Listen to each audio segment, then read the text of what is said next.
آج ہم عربی زبان کے اس لفظ سے ملنے والے ہیں کہا جائے تو اس میں نکرا ایک بہروپیہ کی طرح ہے۔ یہ نکرا جو ہے الفاظ کی مختلف شکلوں کی گروہ ہے جو مختلف کیریکٹر سے لگتی ہے، لیکن سمجھانے کے لیے میں نے یہ کہا کہ ایک طرح کا یہ بہروپیہ۔ اللہ اکبر، کیا زبردست ہے تحویل۔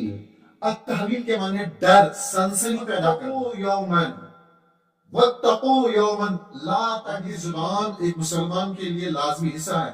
اسی لیے تو علامہ ابن تیمیہ علیہ السلام نے کہا کہ عربی زبان کا سیکھنا سوچتا ہے کہ یہ بہت زیادہ عجیب آیا کہاں سے، چونکہ اس نے وہ عربی زبان کے اس مفہوم کو سمجھا نہیں ہوتا، اس کے معنی کے، اس کے قواعد۔ يَظْلِمُ النَّاسَ شَيْئًا۔ آج ہم عربی زبان کے اس لفظ سے ملنے والے ہیں جو خود تو کہتا ہے میں تو بس ایک معمولی سا نکرہ ہوں، مگر جیسے ہی جملے میں داخل ہوتا ہے پورے معنی کی دنیا ہلا کر رکھ دیتا ہے۔ کبھی کوئی بندہ بن کر سب کو الجھا دیتا ہے، کبھی کسی بھی قسم بن کر استاد کو بھی کنفیوژن میں ڈال دیتا ہے، اور کبھی اتنی بڑی شان بنا کر آتا ہے کہ معرفہ بھی سوچے کاش میں بھی نکرہ ہوتا۔ آپ حیران ہوں گے کہ یہ چھوٹا سا نکرہ جملے میں آ کر اتنے نخرے دکھاتا ہے کہ لگتا ہے جیسے زبان کا سلمان خان ہو، کبھی راج، کبھی ایکشن، کبھی ڈرامہ۔ آج ہم اس سپر سٹار لفظ کا آڈیشن دیکھنے والے ہیں۔ نحمد و نصلی علی رسول الکریم وعلی آلہ واصحابہ اجمعین۔ السلام علیکم ورحمۃ اللہ وبرکاتہ۔ جیسے کہ آپ نے سنا ابھی کہ اسم نکرہ، اس کی پہچان، اس کی اوقات، اس کی کوالٹیز، اس کی شکلیں، اس کے انواع کیا کیا ہے، یہ بھی آپ نے سن لیا۔ یعنی کہ کہا جائے تو اسم نکرہ ایک بہروپیہ کی طرح ہے، یہ روپ بدلتا رہتا ہے، کبھی ایک شکل میں آتا ہے، کبھی دوسری شکل میں آتا ہے۔ یہ واحد شاید ایسا اسم ہے یا اسم نکرہ کہ جو مختلف شکلوں میں آتا ہے، کبھی کوئی شکل بدلتا ہے، کبھی کسی شکل میں آتا ہے تو 11 شکلوں میں آتا ہے، یعنی کبھی عام انسان ہو کے آتا ہے، کبھی یہ جو ہے تقلیل یعنی کہ بہت کم مقدار میں اپنے آپ کو پیش کرتا ہے، کبھی کثرت میں پیش کرتا ہے، کبھی اپنے سر پہ جو ہے توقیر اور عزت کا تاج ڈالتا ہے، کبھی تمسخر اڑاتے ہوئے، مذاق اڑاتے ہوئے، کبھی خوف دلاتے ہوئے۔ یہ نکرہ جو ہے الفاظ کی مختلف شکلوں میں آتا ہے۔ نکرہ کہنے کو تو یہ بالکل ہلکا سا لفظ ہے، لیکن دیکھا جائے کہ اس کے کارنامے مختلف انداز میں، یہ ایک طرح کا ایک وہ فلمی ہیرو ہے جو مختلف کیریکٹر اپناتا ہے۔ یعنی کہ اس میں نکرہ جو ہے اس کے مختلف کیریکٹر ہے، کبھی یہ ادنا سا غریب سا انسان ہے، کبھی یہ بڑا زبردست ڈاکو ٹائپ کا بنتا ہے، کبھی خوف دلاتا ہے، کبھی انسان کے اندر جو ہے اکرام و تعظیم کرنے کے لیے جھکاتا ہے۔ تو یہ ساری شکلیں اس کی ہے۔ ہم نے پہلے آپ کو بتلا دیا ہے، آپ پچھلی ویڈیو میں دیکھ سکتے ہیں کہ اس کی 11 قسموں سے ہم 4 قسمیں پڑھ چکے ہیں۔ کون کون سی؟ افراد اور اراد الجنس، اور پھر اس کے بعد جو ہے اراد العموم، یہ پڑھ چکے ہیں ہم۔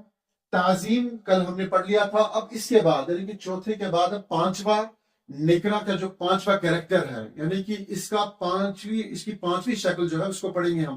میں نے شروع میں ہی کہا ایک لفظ چونکہ بے ادبی سے لگتی ہے، لیکن بس سمجھانے کے لیے میں نے یہ کہا کہ ایک طرح کا یہ بہروپیہ ہے اور اس کے 11 روپ ہے اس اسم نکرہ کے، اور 4 روپ ہم پڑھ چکے ہیں۔ پانچواں روپ دیکھتے ہیں اس کا کیا ہے۔ اسم نکرہ کا پانچواں روپ کیا ہے، ذرا آ کر دیکھ لیتے ہیں، آگے بڑھیے آپ ہمارے ساتھ دیکھیں۔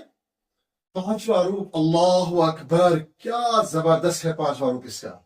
یعنی کہ اسم نکرہ کا جو ہے پانچواں روپ آپ کے سامنے ہے۔ یہ کون سا ہے؟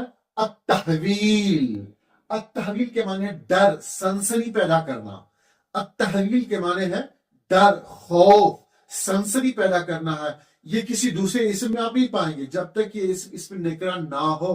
اسم نکرہ کے اندر یہ استطاعت ہے، یہ قوت ہے کہ یہ ڈر پیدا کرتا ہے، یہ سنسنی پیدا کرتا ہے، یہ خوف پیدا کرتا ہے۔ اور ہم کہیں اور نہیں جائیں گے، آئیے قرآن کریم کی آیت میں کس طرح استعمال ہوا ہے، کس طرح قرآن کریم کی آیت میں اسم نکرہ کو بیان کیا گیا ہے ڈر کے لیے اور سنسنی کے لیے۔ آپ دیکھیں، آپ کی سکرین پہ موجود ہے، رب کریم کا فرمان ہے، اعوذ باللہ من الشیطان الرجیم، بسم اللہ الرحمن الرحیم، واتقوا یوما واتقوا یوما لا تجزی نفس۔ یہاں پہ آپ دیکھیں، اس سخت دن سے ڈرو جب کوئی کسی کے کام نہ آئے۔ یہاں پہ جو ہے واتقوا تمام انسانوں سے کہا جا رہا ہے ڈرو، یومن اس دن سے۔ اب یہاں پہ یوم جو ہے نکرہ ہے، اس دن سے ڈرو، اور یوم کہہ کے جو ہے ایک ڈر، سنسنی پیدا کیا گیا ہے۔ نکرا لفظ لاتے ہوئے. میں نے شروع میں کہا کہ یہاں پہ اس کا کیریکٹر جو ہے اس میں نکرا کا کون سا ہے؟ تحویل کا، ڈر کا، خوف کا. یعنی کہ یہاں یومن جو ہے یہاں بہت خوفناک دن سمجھو. یعنی کہ یوم کو جو ہے یہ کوئی عام دن نہیں ہے. اس دن ہم جیسے کہتے ہیں کہ اس دن میں تو بتا دوں گا جس دن تمہارا میرے ساتھ سامنا ہوگا. ہم اردو میں بھی کہتے ہیں، محاورے میں کہتے ہیں، یا فسدوا ہم کشمیری میں بھی کہتے ہیں. تو لہٰذا قرآن کریم میں بھی یہ نکرا جو استعمال ہوا وَاتَّقُوا یومن، اس دن سے ڈرو. یعنی کہ جب انسان جو ہے جس کے سامنے آیت پڑھی جائے اور وہ اس آیت کے متن کو، اس کے مفہوم کو، اس کے معنی کو سمجھتا ہو تو اس کا دل لرزتا ہے. ہم نے تاریخ کی کتابوں میں، احادیث کی کتابوں میں، ہم نے سیرت کی کتابوں میں دیکھا ہے کہ قرآن کریم کی آیت جب صحابہ کے سامنے پڑھی جاتی تھی، اس طرح کی آتی تو ان کے دل دہل جاتے تھے. کیوں؟ وہ اس کے مفہوم کو سمجھتے تھے، اس کے معنی کو سمجھتے تھے، تبھی تو ان پہ اثر ہوتا تھا. اور آج ہم صبح سے لے کر شام تک قرآن کریم کی آیت پڑھتے ہیں، سنتے ہیں، ہم پر اثر کیوں نہیں ہوتا؟ بنیادی چیز یہ ہے کہ ہم اس کی شدت کو، اس کے اندر جو معنی پنہا ہوتے ہیں، اس کا مفہوم جو ہوتا ہے وہ سمجھتے نہیں. ہم سورہ فاتحہ پڑھتے ہیں، اس میں ہم رحمان سے، رحیم سے کیا باتیں کرتے نہیں سمجھتے. لہٰذا عربی زبان ایک مسلمان کے لیے لازمی حصہ ہے. اسی لیے تو علامہ ابن تیمیہ علیہ الرحمہ نے کہا کہ عربی زبان کا سیکھنا دین کا حصہ ہے، دین میں سے ہے. تو خیر بہرحال یہ الگ ایک موضوع ہے. آگے دیکھیں، سمعت صوتا، میں نے ایک خوفناک آواز سنی، میں نے ایک خوفناک آواز سنی. سمعت صوتا مرعبا، ایک خوفناک آواز، دل دہلا دینے والی آواز میں نے سنی. اور آگے رأیت مشہدا فظیعا، ایک ہولناک منظر دیکھا. نکرا کس کے لیے استعمال ہوتا ہے؟ خوف دلانے کے لیے، ڈر پیدا کرنے کے لیے، سنسنی پیدا کرنے کے لیے جو ہے نکرا کا لفظ استعمال کیا جاتا ہے. اس کا چھٹا کام کون سا؟ التکثیر. التکثیر، کسی چیز کے اندر کثرت پیدا کرنا، بڑھا کے پیش کرنا، اس کے لیے بھی جو ہے یہ نکرا کا ہی کردار ہوتا ہے، کیریکٹر اسی کا ہے. یعنی کہ آپ کسی معرفہ کو نہیں لا سکتے ہیں، کسی اور اسم کو نہیں لا سکتے، آپ کو اسم نکرا کو ہی لانا ہوگا کسی چیز کو بڑھا چڑھا کر پیش کرنے کے لیے. تو دیکھیے آپ وَإِنَّ لَكَ لَأَجْرًا، لَأَجْرًا یہاں پہ کیا ہے؟ یہ نکرا ہے. کون سا اجر ہے؟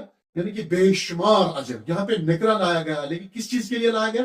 تکثیر کے لیے. جب ہم ترجمہ کرتے ہیں، قرآن پڑھتے ہیں، تو آیات میں جب ہم نیچے دیکھتے ہیں ترجمہ لکھا ہوتا ہے کہ بہت زیادہ اجر، تو عام انسان سوچتا ہے کہ یہ بہت زیادہ اجر آیا کہاں سے؟ چونکہ اس نے وہ عربی زبان کے اس مفہوم کو سمجھا نہیں ہوتا، اس کے معنی کے، اس کے قواعد کے، اس کی بلاغت کو، اس کی فصاحت کو نہیں سمجھا ہوتا. تو لہٰذا وہ بیچارہ پریشان ہوتا ہے کہ بہت سارا کہاں سے لایا یہ ترجمہ. تو یہاں پہ جو ہے یہ نکرا جو ہے یہ تکثیر کے لیے آیا ہے کہ وَإِنَّ لَكَ لَأَجْرًا غَيْرَ ممنون، آپ کے لیے بے شمار اجر ہے. تو یہاں پہ جو ہے اجر جو ہے نکرا ہے، لیکن کس چیز کے لیے استعمال ہوا؟ تکثیر کے لیے. اور عِندَهُ مَالٌ، نوٹ ہی نوٹ. یعنی کہ ہم کہتے ہیں کبھی کبھار ہم کہتے ہیں عِندَهُ مَالٌ، اس کے پاس بے انتہا پیسہ ہے.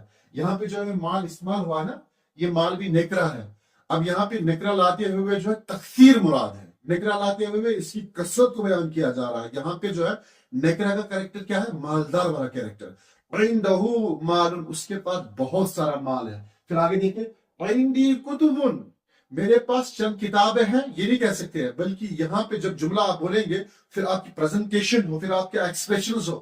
عِندِي کُتُبٌ، تو یہاں پہ ہے میرے پاس بہت ساری کتابیں ہیں. تو یہاں پہ کیا ہے؟ کتبن یہاں پہ نکرا ہے لیکن تکثیر پہ دلالت کرتا ہے. جب آپ جملے میں اس کو پڑھیں گے، جب آپ بولیں گے جملے میں، آپ خود اندازہ لگائیں گے یہاں پہ کہنا کیا چاہ رہا ہے لکھنے والا.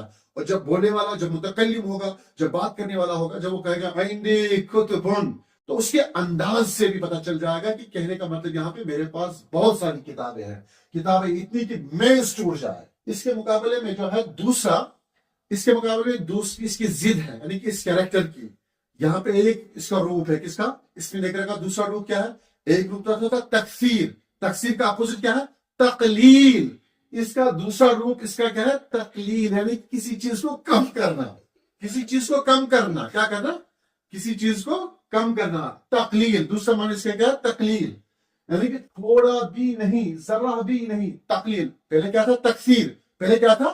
تکثیر. اب کیا ہے؟ تقلیل. اب دیکھیں یہاں پہ رب کائنات کا فرمان کیا ہے؟ ان اللہ لا یظلم الناس شیئا. اب یہاں پہ جو ہے یہ شیء جو ہے یہ تقلیل کے لیے ہے، یعنی کہ اللہ رب العزت جو ہے لوگوں پہ ظلم نہیں کرے گا، خدا نخواستہ ذرا برابر بھی نہیں کرے گا. کچھ بھی نہیں کرے گا، یعنی کہ اللہ لوگوں پر ذرا برابر بھی ظلم نہیں کرے گا. تو یہ شیئن جو ہے کچھ بھی مرادی بلکہ یہ کہیں گے ذرا برابر بھی نہیں کرے گا. یہاں پہ تقلیل مراد ہے، یعنی کسی چیز کو کم کرنا، گھٹانا، اس کی حیثیت کو کم کرنا. شیئن یعنی کہ ایک ڈاٹ کے برابر بھی نہیں، 1 ملی میٹر بھی نہیں، 1 چٹکی بھی نہیں. مراد یہ ہے جیسے استاد کہتا ہے تم لوگ ذرا سا بھی شور نہ کرو، جیسے کہ استاد کلاس میں کہتا ہے نا تم ذرا سا بھی شور مت کرو، ذرا سا بھی.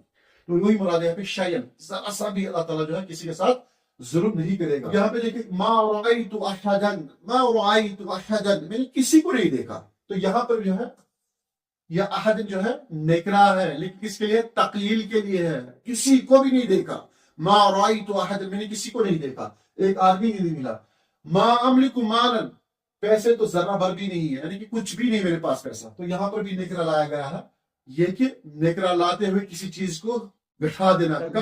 اور 6-7 ہے وہ انشاءاللہ کل پڑھیں گے. کل کی ویڈیو میں آپ ہمارے ساتھ جڑے رہیے اور انشاءاللہ اگلی ویڈیو میں ہم ڈسکس کریں.